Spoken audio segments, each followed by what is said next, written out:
Hello, friends.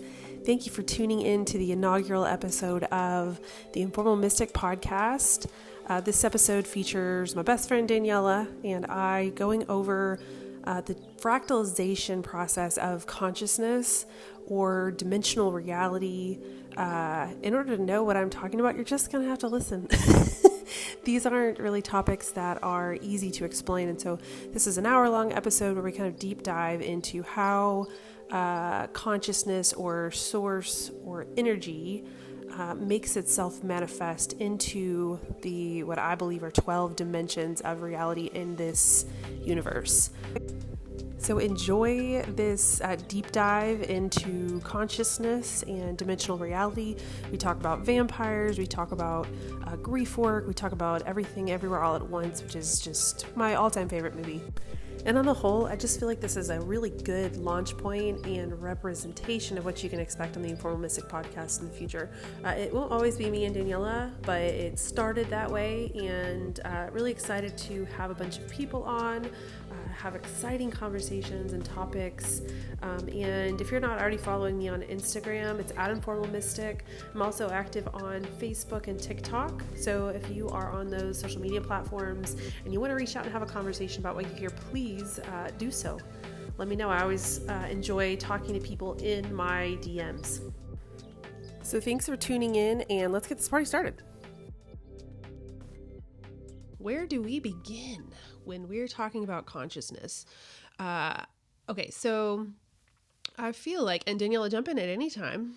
I will do my best. You just say, shut up. No, I'll come in as a, I don't want to say a skeptic, but like, as someone who has had a hard time with, I don't know, the spiritual things. Yeah, she's only recently gotten spiritual. So it's only been through like my experiences. With the things that I've learned in mine. But anyway, I'm just gonna, if there's something I can offer, Well, definitely ask questions, because that's a lot of why we work so well is that I explain and you're like, what the hell? It makes no sense. You're gonna have to explain it harder. Let's get started. Okay, so this sort of began for me when I was still at church, oddly enough. I had a friend who went to a psychic, and it was like the secret thing, like we weren't allowed to talk about the psychic that we went to. I was like, you don't understand how bad the thing is that you just did. Like, that will get you fired from ministry if you're not careful. And she's like, seriously? Like, we can't talk about the psychic? I'm like, no, you cannot talk about the psychic. Don't ever say that again unless you're around me. We can talk about the psychic, but nobody else can. So she went to this full blown bona fide, we don't talk about psychics. I don't know if I'm going to keep that in there, y'all. I might have to edit it out. Sorry. I'm the one who sang it. So she visited the psychic, and on this bookshelf of this the psychic's name was Tulip Moon, which is the most psychic name that's ever existed. Amazing. Yeah. And she's actually a really good, just booked way far out, because I was like, I want to go see her. She's booked like months out. I can do it now myself, so I don't need to anymore. But so she goes and she sees this book called The Little Soul in the Sun, and it's by this guy named Neil Donald Walsh. And she gets this book off the shelf and she's reading it. She's like, this is profound. This is like insane. I've never heard of this concept before, and I don't know if I can human normally again. So the concept of source consciousness, of soul contracts, of it's sort of like takes bad and good off the table. And that sent me down this path of reading this guy's work, Neil Donald Walsh. And he has this book series. He's got more books than just this, but these are the only ones I've read. They're called Conversations with God. And so in this book, this guy, Neil, he's having these conversations with God. And I'm putting God in like air quotes, because it's not actually God. He's talking, here we go. This is why it's hard to talk about this, because some people feel very comfortable calling consciousness God. Other people don't feel so comfortable because God is a term that's been hijacked, right? So I've referred these books to Jen, my mentor, my energy healing mentor and friend. And she's like, I just don't think he's talking to God. And I'm like, I know, like, he's not talking to God, but like, it's hard to call come it. Up with a different name for it or well, something. I do have a different name for it. I call it the universe. I call it energy. I call it source. I call it consciousness. I love source. I think for me, source is like the easiest one to kind of picture. I don't know how to even explain like integrate? it. But just, integrate. Yeah. Thank you.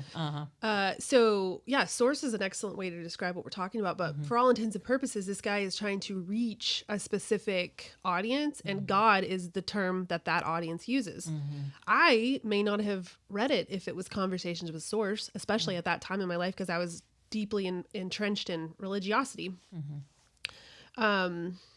So the book Conversations with God, it's like geared towards helping religious people become more spiritual and more open.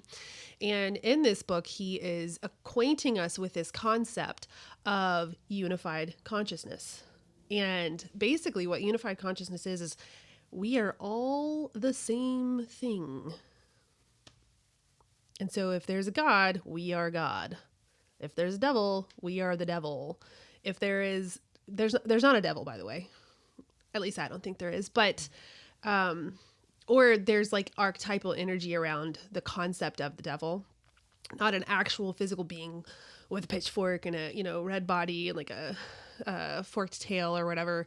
That doesn't exist in my opinion. But we are everything that has ever existed, right? So there's nothing that we're not.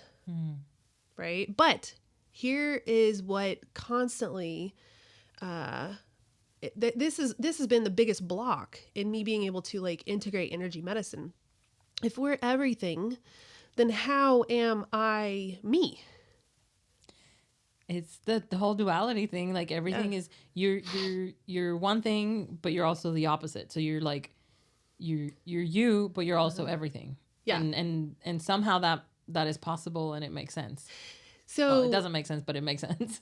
I'll say that anytime you find yourself in a paradox like this, you're on the right track because reality, reality is such a difficult term to even really conceptualize because it's so subjective. But if you are talking about in terms of energy, if you're talking in terms of consciousness, when you stumble in paradox, then you are close to a universal truth. You're close to some kind of universal law. And so somehow we are both undifferentiated. We are pure conscious energy. And we are differentiated into Blaire McDaniel and Daniella.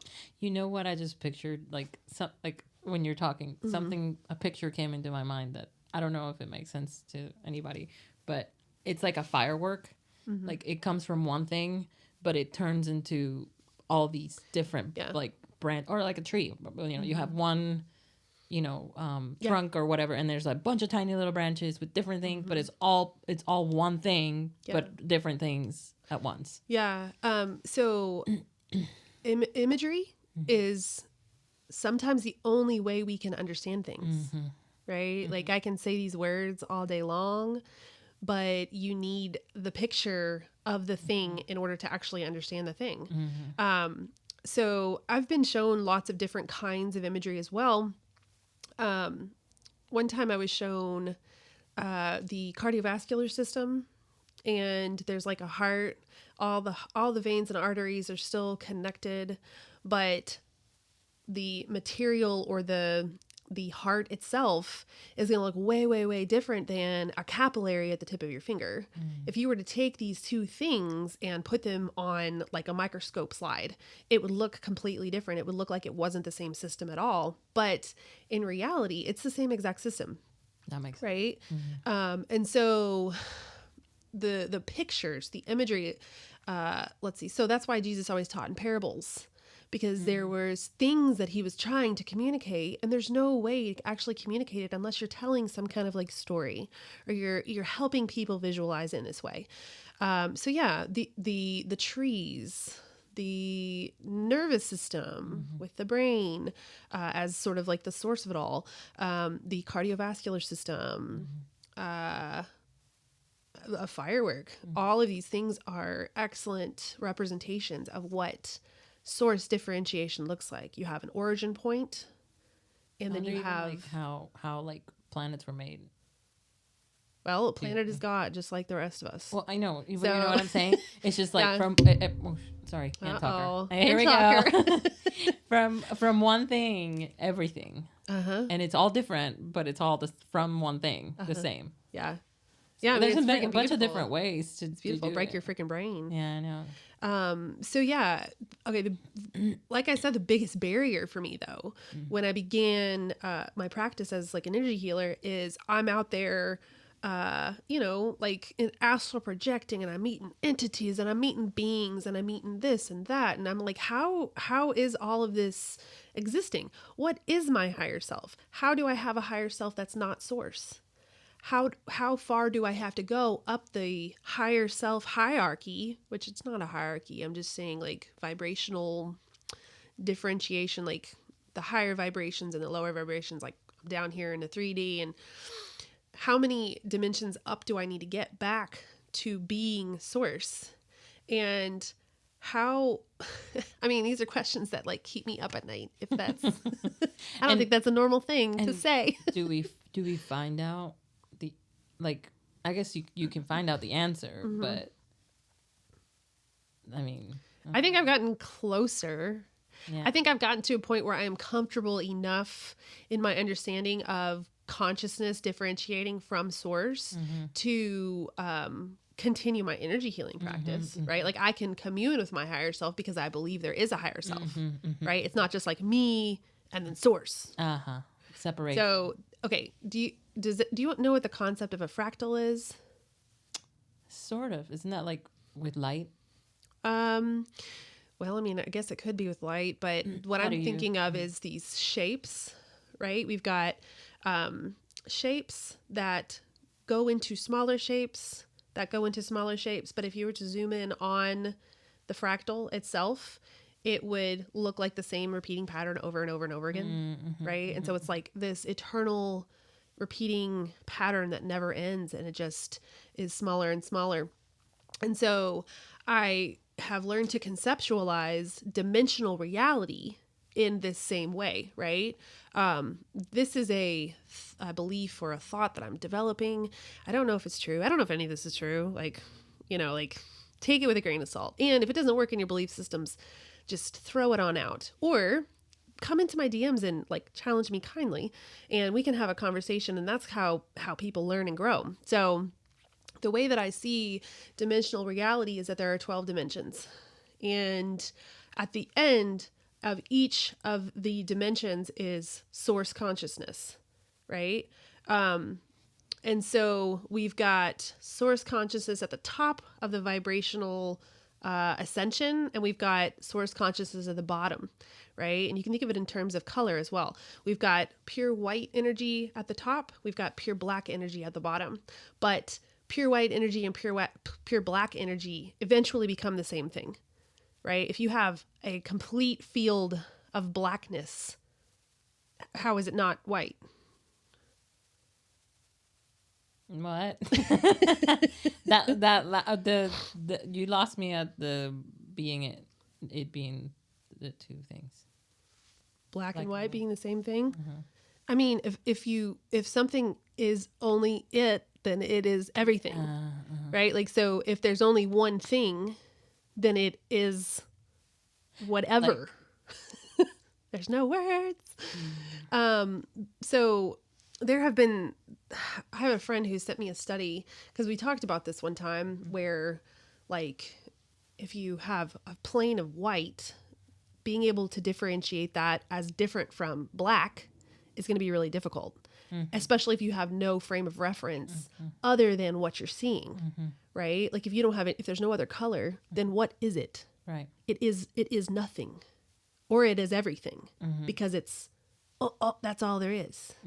Right? So you're looking into this plane of pure black or pure white energy, and I don't think you can tell what you're seeing without some other frame of reference. And so it will eventually be the same thing.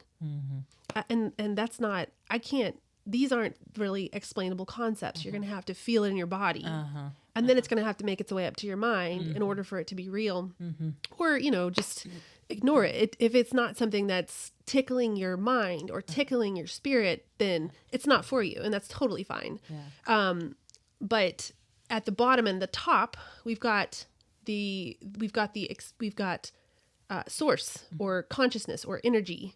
And it's the purest form, right? It's the only form in reality, but we differentiated into different dimensional realities.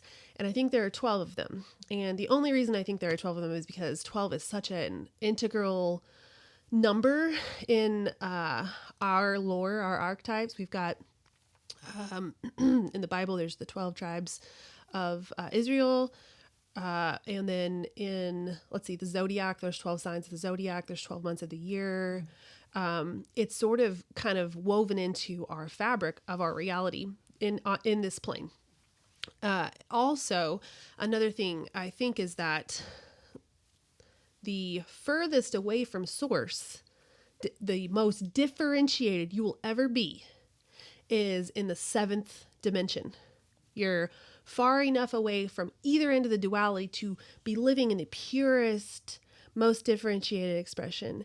And it's the 7th dimension. It's right between the top and the bottom. And I think that's where we get the concept of 7th heaven.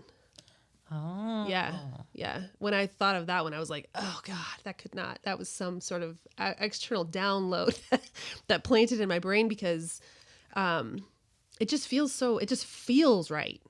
So who lives there? The people there? who are having the best time. Okay. I mean, and when I say best time, right now you could be vibing in that. So, okay. As a 3D person. Here, and again, these are all theories that I'm just sort of fleshing out, and I don't really think that I'll ever be able to check, I verified it. This is absolute truth. These are all just things that I play around with.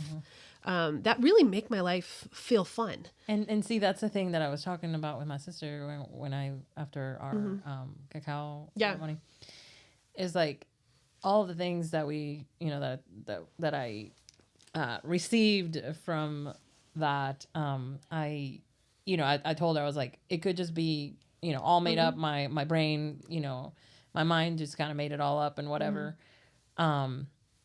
Which it sounds like a lot to make up randomly, but whatever. Let's just say that my mind made it all up. Yeah. But it's still helping me live a better life, a more enriched life. Yeah. Better and kind of creating waves of healing around me. Yeah. So not just in me, but around me. So this is a rabbit trail we're kind of going down, but this is why I feel like choosing belief. I just saw a creator on Instagram that I actually really like, and he has a huge following. And he was like, people say that you can choose your belief, but you can't choose your belief. And I'm like, in part, maybe you can't choose your belief. Maybe the belief has to feel a certain way in your body in order for you to pursue it. But I don't know for certain if any of the things that I am choosing to believe are real or not. But I am choosing. I think choosing belief is faith. Right? There's no provable way for me to tell you 100% if this is right, wrong, real, universal, objective reality or not.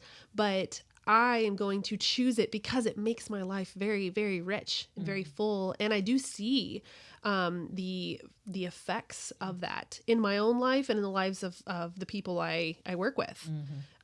So, I don't know. I don't know if this is real or not. I just feel like it could be, and I'm choosing to think that it is. Yeah. I think the world could use more of that. Right. We're the days of knowing for certain are rapidly coming to an end. So as we shift into that higher dimensional reality, I think, because reality is so subjective. But it's interesting because for me, I'm like, I need to know for certain. I need the proof. I need the scientific proof.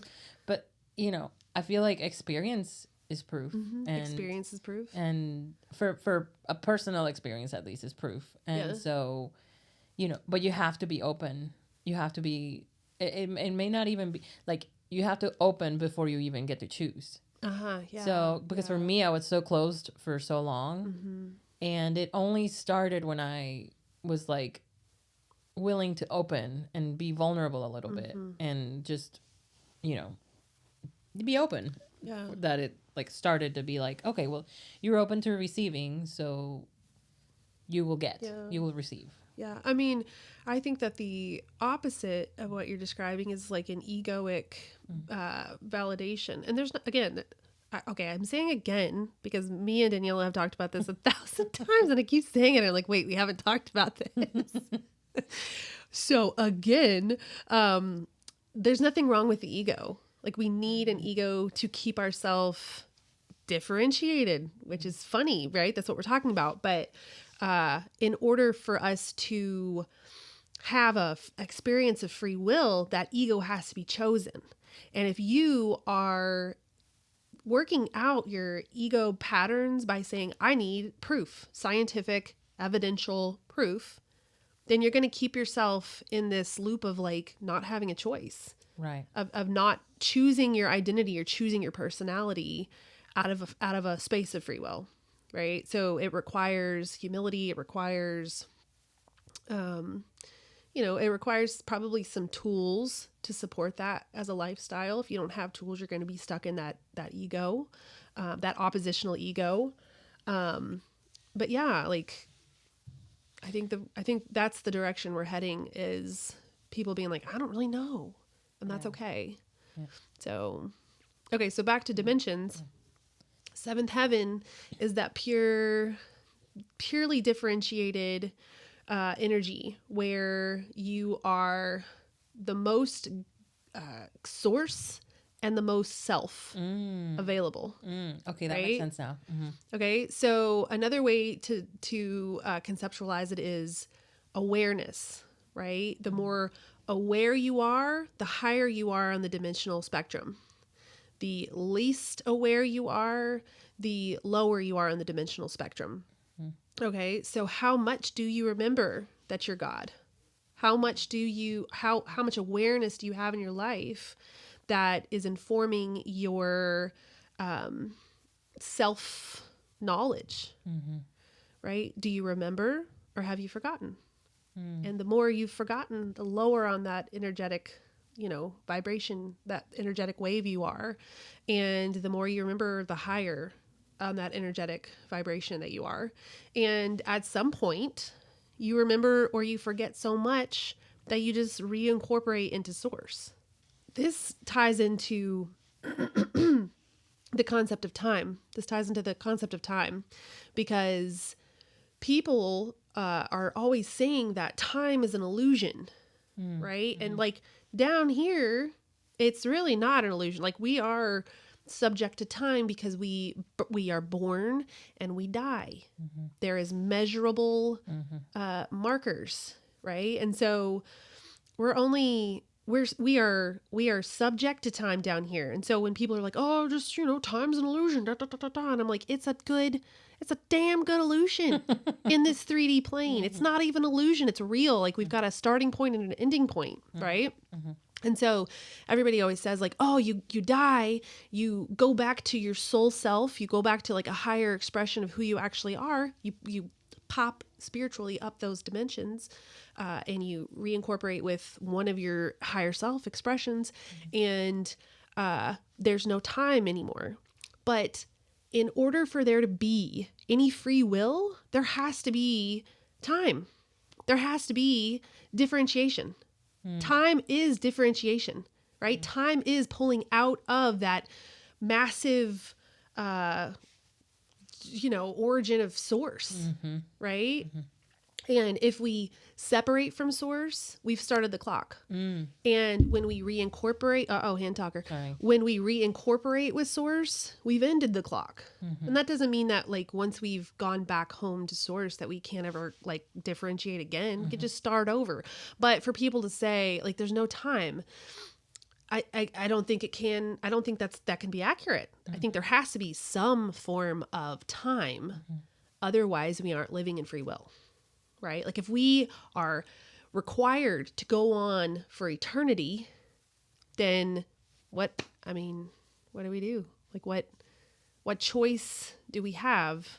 How do we exist? How do we be differentiated people? How do we express our soul?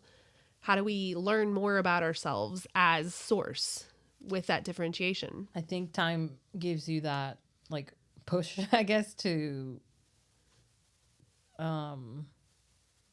it's like an encouragement to differentiate To yourself experience. and experience. Exactly. Right. Yeah. Because I mean, if we all live forever, which sounds, it would be pretty crazy to make it make that work anyway, as it is, if we're still reproducing. But anyway, if we all live forever, then there's no point to doing anything because we can do it whenever. Like I don't think we would do anything. Yeah. Because we have an endless amount of time. Yeah. So that's the vampire conundrum, right? Like in the 3D plane, this is represented really well in our mythology and our archetypes by discussing vampires.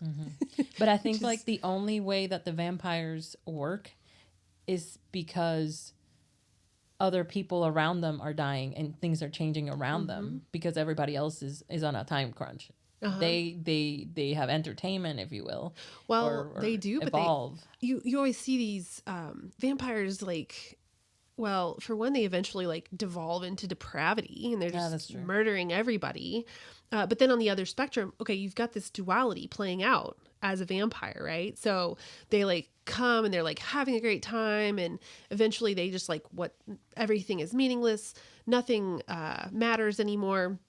And then they can swing back and they say, okay, everything matters because nothing matters. And in the archetype or mythology of the vampire, we've got duality playing out and non-duality and choosing your identity, right? They can be whoever they want to be, statistically speaking, because they have all the time in the world to be whatever they want to be. All the while they're like sucking people's like necks for food.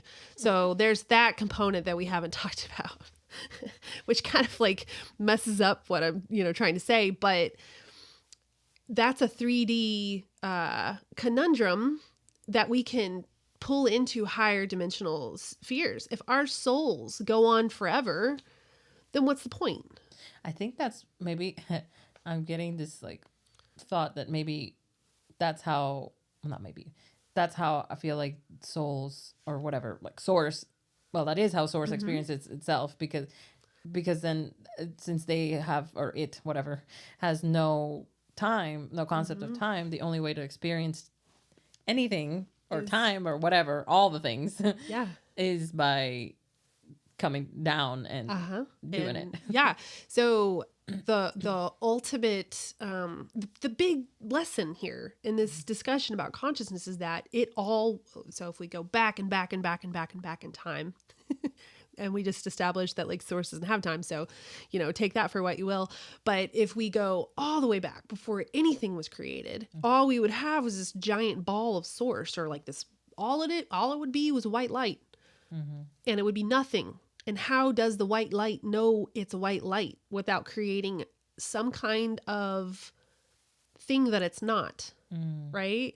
And so source fragmented itself into all sorts of different things so it could experience what it is by experiencing what it's not, which is like, I mean, I have goosebumps now talking about it because in order for us to know who and what we are, we have to know who and what we're not by becoming those things, right? And so everybody's like, oh, I've made so many mistakes in my life. Well, that's great because now you know who you're not. And now you can become who you are. Boom. Mike, just stop it right now. I'm going to like spike my mic on the ground. It's on a holder, so I can't technically drop it, but I could like cause it some harm or something. Well, just turn it off. We're done. That's it. That's all, guys. We done. That's all for now. Oh my goodness. Just kidding. Yeah. But no, so that's kind of the this is meat, right? Yeah. Meat and bones of existence. And so my theory is that there is an expression of you at the soul level in every dimension. right? So at the 12th dimension, you have barely forgotten that you're source. And I feel like that's where, like, I don't know, archangels live, and like the really high vibrational beings that can't even come down and incarnate into reality. And so the only incarnation they can do at the 12th dimension would be incarnating just below into the 11th dimension. Which is, well, gosh, this is kind of getting a little bit messy because you need there's that a graph, lot. girl. I know, I need a graph. I mean, I think talking about it really helps, but I think also having a visual to go along with it. I'm such a visual. I need like somebody to talk to me, show me, and then I have to experience it for it to kind of all make Okay, so this is what the fractal. Okay, have you ever heard me talk about sacred geometry? I know you've heard me talk about triangles. Fucking love those things. So triangles are like one of the ways that sacred geometry has sort of like awakened me to the understanding that shapes and patterns and visual things, they aren't just, it's not just like a thing with three sides. It is a representation of the way reality works, the way that reality has been structured. And so in the fractal, we see the process of differentiation. And so I don't know how you guys are just going to have to go Google like fractal so that you can understand what I mean when I say like differentiation in the dimensions. Is it like one of those Russian dolls? Sort of, but it never stops. Yeah. Like there's an endpoint to the Russian dolls, but differentiation really never stops because if you think about it, we've got 12 big dimensions, but within each of these dimensions is 12 more dimensions. And then within each of those individual dimensions that you're trying to, like we've got 12 of each, and it just keeps going and going and going and going. And so every day I shift through 12 dimensions. So if I start in, okay, so if I'm vibing in the third dimension, and that's like my header dimension, I don't know if that makes any sense, but like that's the big one. And I'm trying to shift from 3D to 5D, right? And so in order for me to shift from 3D to 5D, I've got to go from the first dimension of the third dimension to the 12th dimension of the third dimension. But in order for me to go from the first dimension of the third dimension, I've got to go through the first dimension of the first dimension of the third dimension. Be impossible. You're never going to be able to. Right? That's the point. Like we'll never be able to actually do it. But here's the thing. Okay, in each second of time, there is a level at which I am shifting dimensions. Right? That is how reality is animating, because I am shifting dimensions every second. Oh, okay. Because there's a level at which the dimensional shift is so small that pure existence is going to shift it. Gotcha. Yeah. Sort of. Yeah. So that's how it's a fractal. It never stops. We're never not shifting a dimension, right? And so I could be like, my header dimension is third dimension, but the secondary dimension I'm in is the seventh dimension. The tertiary dimension I'm in is the, right? It could go on and on and on eternally, and that is why it is a fractal, right? And then, okay, not only that, but if source is everything, then I am living the 12 dimension reality of this universe, which means there has to be another universe where there's 10 dimensions, or something along those lines, right? If the multiverse is real, and how could the multiverse not be real? Oh yeah. If there is existence, then there has, and the universe is eternal, it never stops, then every possible form of existence has to be existing. Right? Okay, yeah. So have you seen that? No, you haven't, because I just asked you this question. But if you haven't seen Everything Everywhere All at Once, I highly, highly, highly recommend you see that movie, because this is what we're talking about, right? Like every possible reality exists, and every at some point everywhere. And so right, we've got 12 dimensions here in this reality, but like over there in the mirror dimension, we've got like evil Blaire, who's like taken over the world, or not that I'm not taking over the world here, but just kidding. But yeah, like in a bad way over there. And then we've got like Blaire, who's got hot dog fingers, like they're like in the movie or whatever. Yeah. So in that movie, there's like a dimension, like a universe where they did not evolve bones in their fingers. That's amazing. Hot dog, I need to watch this got movie. these hot dog fingers. And like she's like talking to her friend in the hot dog finger universe. And she's like, they're like, what? Hot dog fingers? That makes no sense. And she's like, but we get really good with our feet. What? Yeah, she's like, we're God, good. Because there's like a scene where she's like wiping the girl's tear with her toe. And it's just like great. so, and like the movie, if you don't spend any time thinking about things like dimensional reality and the multiverse, you're gonna look at it and you'll be like, that's weird.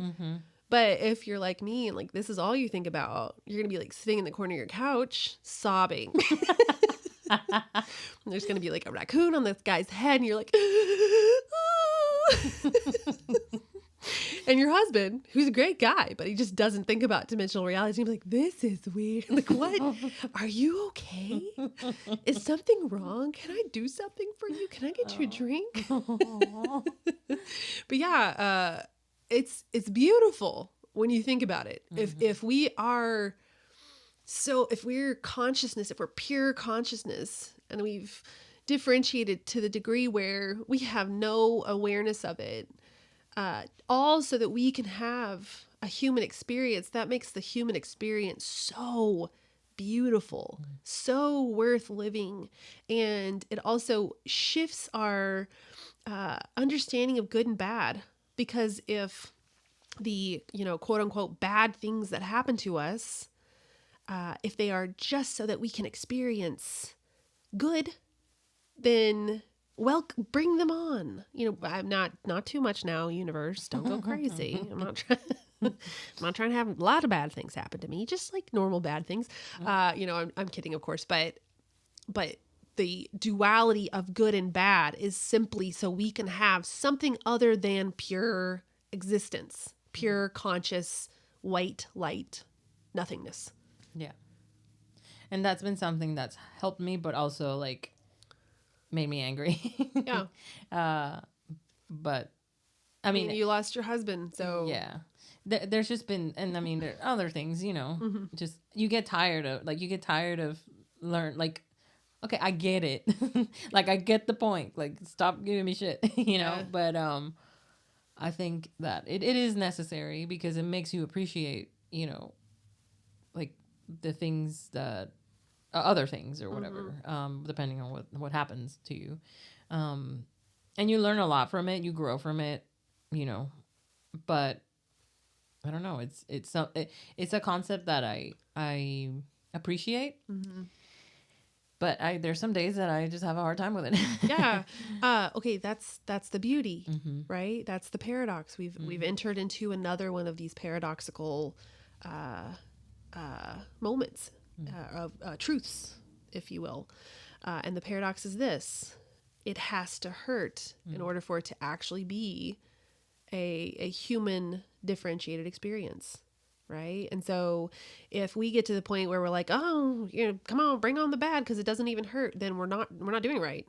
It has to both feel, okay, the lower we are, the more we'll forget that we also are doing it to have an experience. And so when, everyone in the spiritual community is talking about the 3 to 5D shift, and it's like the Enneagram 4 in me, like the contrarian in me is like, oh, I'm so tired of hearing about it. It's so obnoxious. But what people mean when they're talking about this 3 to 5D shift, who's the hand talker now? That'd be me.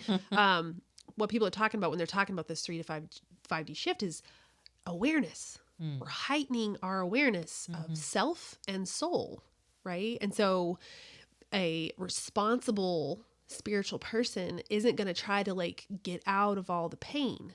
They're going to be fully grieving the pain, because to do otherwise would be to mishandle the opportunity of being human. You're bypassing it. Yeah. It's a spiritual bypass if you're not feeling it. Right. And so it's both. It's feeling it and understanding its necessity. Yeah. I have a hard time with doing that at the same time. Yeah. Like I'll feel it and then later I'll be like, okay, well, this makes me do this and this and that. Like this is what I learned from it. And then I'll go, it's like a cycle, like waves. You know how we've talked before about how for some reason grief has a little bit of joy in it? How like when we're like in our most, you know, like the moments that hurt the most, we will find some like weird transcendent hope, or like it's not just grief anymore. There's a little bit of like, I don't know, hope for tomorrow, or like joy, or like this weird peace. Yeah. Have you ever? I don't know. Maybe after the fact, but like during the harder moments, I don't know that maybe I just wasn't. Yeah. I can't think of. Yeah. Maybe in survival mode, it's hard to get. Yeah. It's hard to really get that mindset. Yeah. I mean, survival mode's like the most human we get. Yeah. Right. In fact, I think that like the lower forms of consciousness that live in that like survival. I don't like talking about it in like higher and lower vibe, because that really does culturally, it's very hard for us to understand in any other terms, but like better and worse, right? Like when I talk about higher and lower vibration, what I want you all to hear is me putting these things on the same level of importance. Yeah, you can't have one they're without tied, the other. Right? Like they're tied in importance. And so if you're a person who's going to be 3D from here on out, like that's perfect. That's exactly what we want for you. If you are a person who's going to transcend and shift into like a 5D vibrational reality, or go on, you know, maybe you're in 70, maybe you're in 90, whatever. That's perfect. That's exactly what we want for you. Right? Like there's no hierarchy in this framework. They're all equally important. And so when I say lower and higher, I'm literally just talking about like, you know, the rate of speed with which the vibration goes.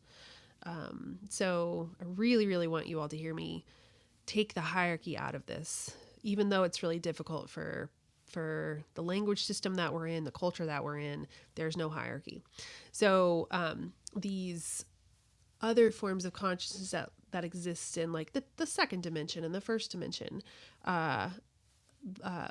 actual conscious forms are going to be like in survival mode, are going to be in like fight or flight mode all the time, right? Because they've completely forgotten, and they're fully in that human, or I wouldn't say not necessarily human, but they're fully in that differentiated experience, and they've completely forgotten that they are God. You think like animals? Yeah. Maybe.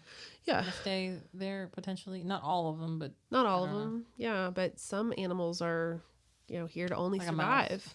But it's necessary. They have to. Otherwise, we wouldn't know what it's like to not have to only survive. Mm-hmm. So yeah, I think fight or flight mode is a lower vibration than having a regulated nervous system and being able to kind of like transcend that. So if these experiences feel like pure survival, then there won't be any of that like, okay, even here there's a little bit of joy, even here there's a little bit of peace. Maybe with like Luna. Yeah. I think like that may be really good. Yeah, like that. I could feel that. So for reference, Daniella's dog passed away. She had to help her pass away in over Christmas. Christmas freaking Eve, you guys. I'm telling you, some bullshit. The universe has impeccable timing. Impeccable or peccable? We're not happy about it. Peccable. Yeah. This timing is very peccable. Okay. So yeah, like. In that case, I feel like it felt. Yeah, when Monty died, I had this cat for 18 years. He's like he's my soul child. Yeah, it's like I loved him. Mm-hmm. He was with me from high school, the very bad, horrible parts of high school, to the very bad, horrible parts of marriage, to very bad, horrible parts of motherhood. Just in your life in general, the very bad, awful parts of it. And he was also there for all the good. Yeah. And he was like, I mean, he just was like just the most present thing I ever had in my life. And he passed away in May of 2022. And I have never, ever gone through such an excruciating grieving process, because this was the first time that I refused to dissociate, right? Like old Blaire, when I've gone through really hard grieving, when Chris sabotaged placement and like went on his merry way, and when I had a miscarriage, those were probably two of the most like grief-filled experiences of my life, acutely grief-filled experiences of my life. I was dissociating. I would drink, or I would eat, or I would stop crying, or I would cut myself. And those were ways of me saying like, I can't take it here in this body. I have to leave for a while. And so this moment where I helped Monty pass away, I didn't leave, and it was the most excruciating grief that I've ever felt. But at the same time, it was like the most beautiful experience, the most honoring experience that I've ever had, allowing myself to be used in this way, to help him pass from life to death.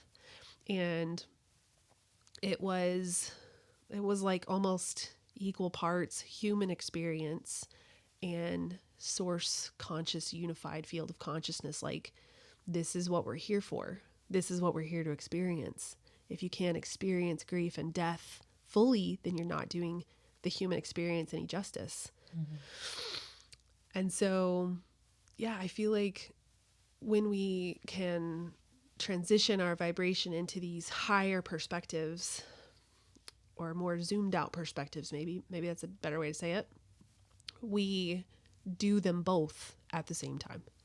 I feel like you can also do that, maybe not during, you know, I feel like with Terry, I couldn't really do that because I was trying to, I was giving birth. I gave birth 2 weeks later. God. And I was literally that was one of the most surviving. excruciating human experiences a person could go through. Yeah. So I don't think I had it in me to even, know, but I feel like, if you look back on it and if there's something to gain from it, you have to find it. Like you have to find it. And there's so much to gain, like to learn and grow from it. But you have to be willing to look at it, and you have to be in a place, like, I feel like it's kind of a privilege. Like you have to be in a place where you have the bandwidth to do that. Because the tools, it takes tools. Because I feel like that's why a lot of people, for example, like for our parents, like in our parents' age and stuff, like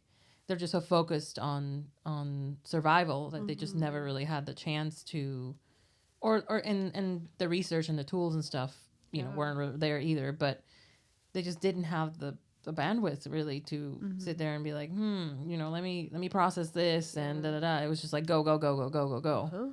So when you're doing that, when you're not like, when you don't have the privilege or the whatever bandwidth or whatever to sit there and really process, and the will and the it's it takes hard. A lot. It's really a lot of work, because that's why you need the bandwidth. Right? Like there's also a collective component, right? Like our collective, we're all evolving together. And at that point in time, there was no collective awareness. There was no support systems in place. Right. It was all, we're healing from multiple wars that nobody ever got to heal from. My dad had PTSD. We called it shell shock. I just have to survive, right? I watched my parents survive a war, and here I am, and I'm gonna shift a little bit. I'm gonna take us up a notch, right? But here we are in a new generation, and we're like really on the edge. We're like on the precipice of this very intense shift in consciousness, and we have we're developing the collective support that we need to really shift. And the difference between what you were talking about and what I was talking about how when you're in the middle of grieving and you can feel both realities at the same time, the difference is presence. right? Like if you have the capacity to be present in your body and not dissociated, otherwise you're going to have to like elongate this process, and you're going to have to like dip in and be like, okay, I'm feeling my grief. Oh, this is too much. I'm going to dip out. Okay, I'm feeling my grief. It does elongate it 100% because that's how I feel like I've been processing. I mean, I'm always going to process Terry's death, I think. Yeah. But I feel like that's, sorry. I feel like that's how I process his death. And I mean, sometimes that's all you can do. That's absolutely all you can do. That's all you can I promise you, there are certain deaths, or I won't say, well, I mean, we could probably call them deaths, right? Like in the most acute way to explain these things is every time we're experiencing some sort of like non-sourceness or like something that's contrary to who we are, which would be death, which would be separation, right? We are experiencing a death. And obviously, like the death of your husband is one of the most excruciating separations that there can be. I think it's because you're so intertwined with this living life with this person every single day. You know, there's just the degree of separating is sharp, so severe, very sharp, and just like not just like, but similar. I mean, obviously with Luna, I didn't have to, sell my house. I didn't have to move out.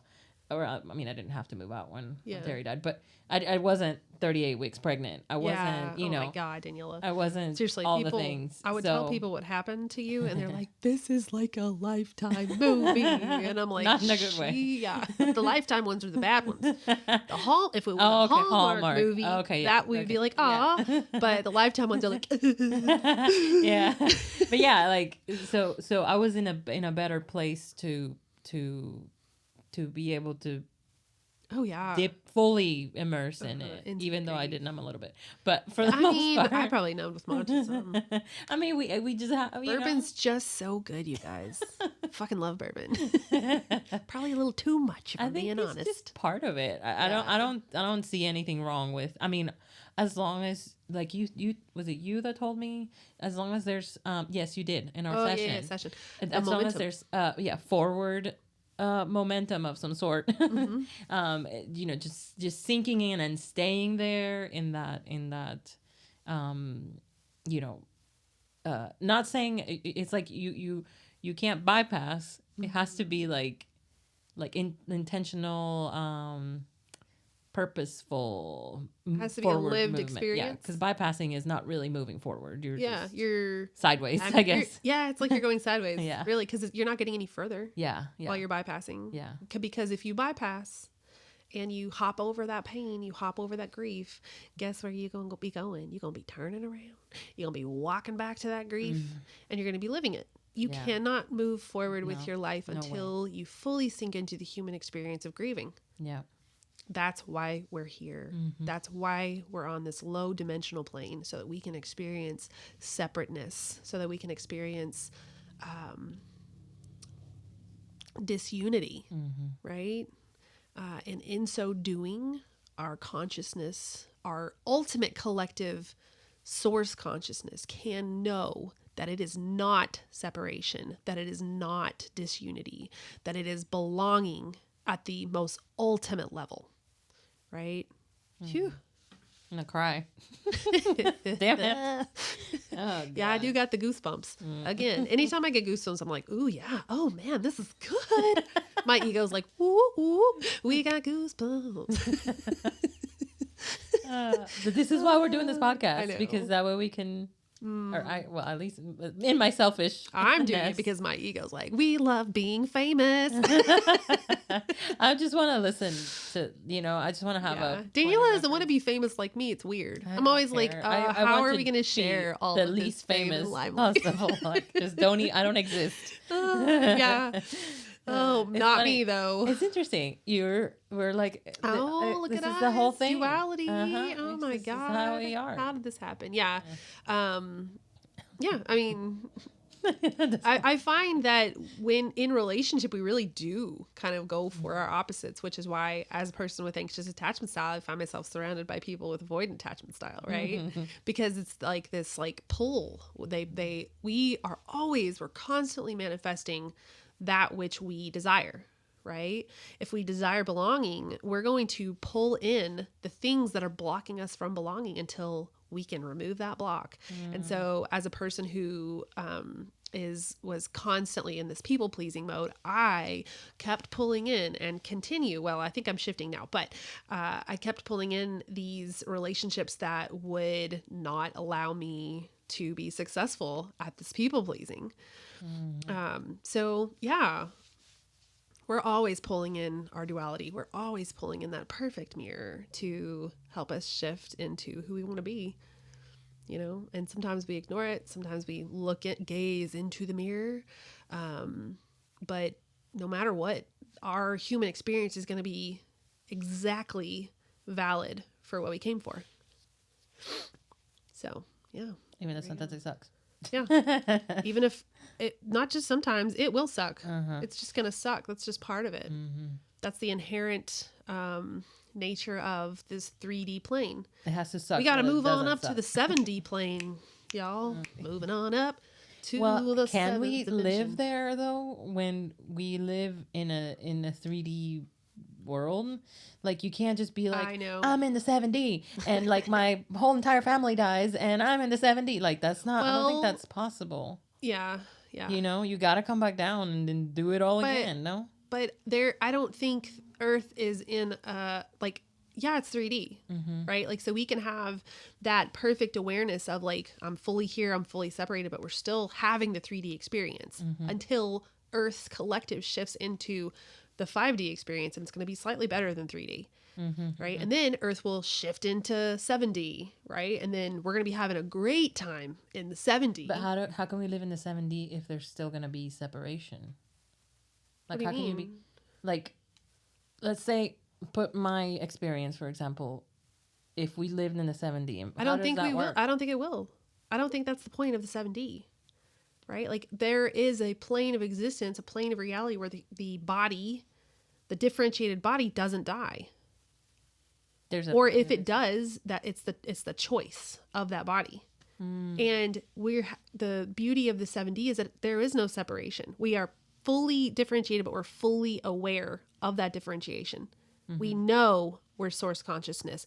We know we're completely differentiated from that source consciousness. I just mean like, because life happens and it happens, stuff happens around us that will knock us down a few notches, right? But I don't think it will in the 7th dimension. But then that wouldn't happen on this particular Earth/universe. Well, maybe not the whole universe, just this particular Earth. Unless we find some sort of like living forever thing. Because I feel like death would be like the one thing that could really knock you down. Like a few notches. Death is only here. Right? Like death is mainly here. Here where? But even if there's death, like we'll put death in quotes, like quote unquote death. It won't be death that as we know it in the 7th dimension, because we will be aware of that soul or that spirit in perpetuity, right? Like there will be no separation. Just because the body dies doesn't mean we're going to stop like hanging out with this spirit or this energetic expression. There probably won't even be bodies in the 7th dimension. Do you think it would be part of like evolution or something? Like if we evolve? Well, what do you think evolution is? Right? Like we're moving up or we're moving down. Oh, okay. Right? And so some of us are moving down. I'm just kidding. I'm kidding. I met one at McDonald's the other. No, I'm kidding. But the Earth plane, we're evolving towards a higher dimension, right? There are probably universes where the Earth is moving at a lower dimension, towards a lower dimension. But I think we started in the 1D and we had that transitional shift to the 3D and it took millions of years. And we're in I think personally, I feel like we're in the 4th dimension and we're transitioning. The even dimensions are these transitional dimensions. It's where we're like clearing a lot of baggage that's preventing us from getting into that next dimension. So I think we're in the 4th dimension right now, and we're trying to shift into 5D. And once we get there, Earth is going to look totally different. And this sort of sounds like spiritual mumbo jumbo, but But it's cool to think about. It's cool to like think a movie, about. like And a I movie. really, I don't feel like I know enough about like, the 5D to like be able to say, we're gonna have flying cars, and there's no emissions, and we won't have bodies, or whatever. That's neither here nor there. But what it is, the thing that is important to me, the thing that I do feel very confident talking about, is the awareness of how much awareness of self.